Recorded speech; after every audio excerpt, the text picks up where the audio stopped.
रंग हम माटीर देशे जा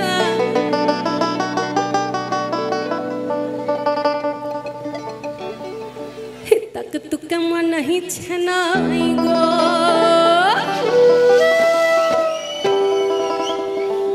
उन नहीं के बार मनाई छनाई गो।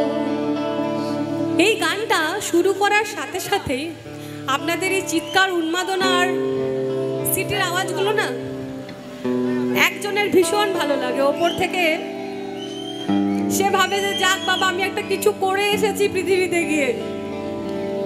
তাই আপনাদের এই উন্মাদনা সেই মানুষটার জন্য আর আমার ভালো লাগা তো দ্বিগুণ হয়ে যায়। তো এই গানটার একটা গল্প আছে জানেন তো?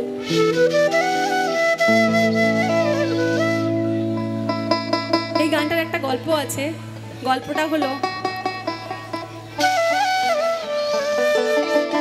শ্রীরামপুর স্টেশনে একটি মহুয়া গাছ। শ্রীরামপুর স্টেশনে একটি মহুয়া গাছ। কোনো লাগরি লয় গো, একটা মহুয়া গাছ যার থাকার কথা আমাদের লাল মাটিতে, বীরভূম, বাঁকুড়ায়, পুরুলিয়ায়। হঠাৎ করে একটি মহুয়া গাছকে দেখে কবি অবাক হয়ে বলেছেন, হায় দেখো গো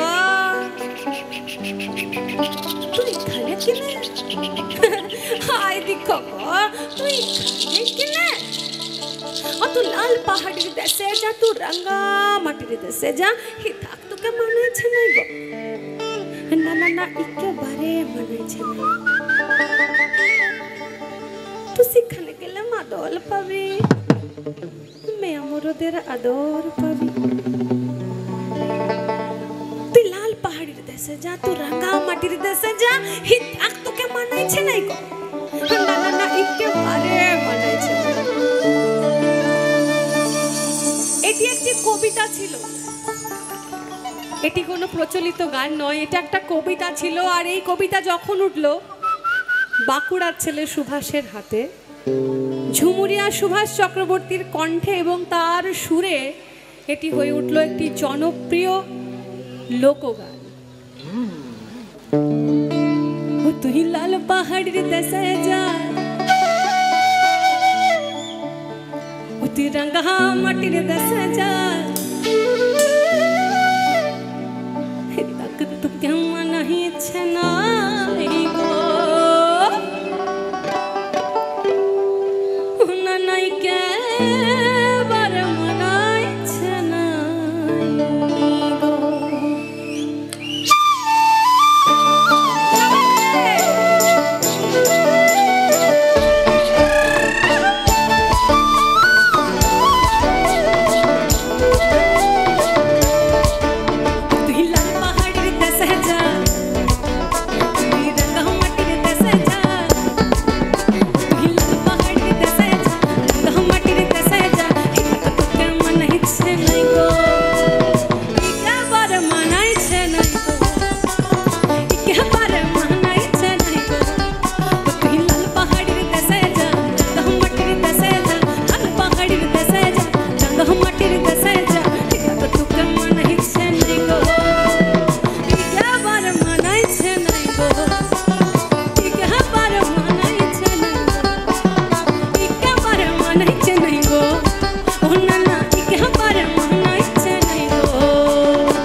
জন্য বলবো নানা একেবারে মানাইছে নাই গো, নানা একেবারে, নানা একেবারে, সবাই মিলে আরেকটু জোরে, নানা একেবারে, নানা একেবারে মানাইছে নাই গো, একেবারে মানাইছে নাই গো, একেবারে মানাইছে নাই গো, নানা একেবারে মানাইছে নাই গো।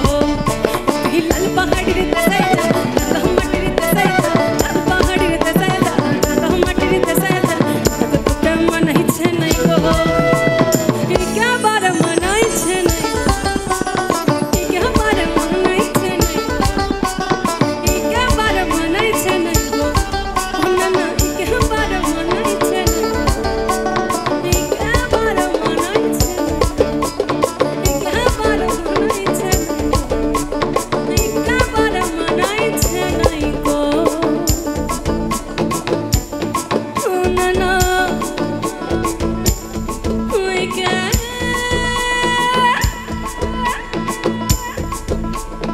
একেবারে আর মানাইছে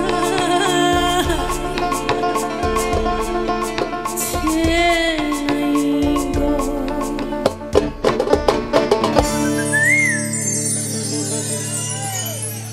Thank you.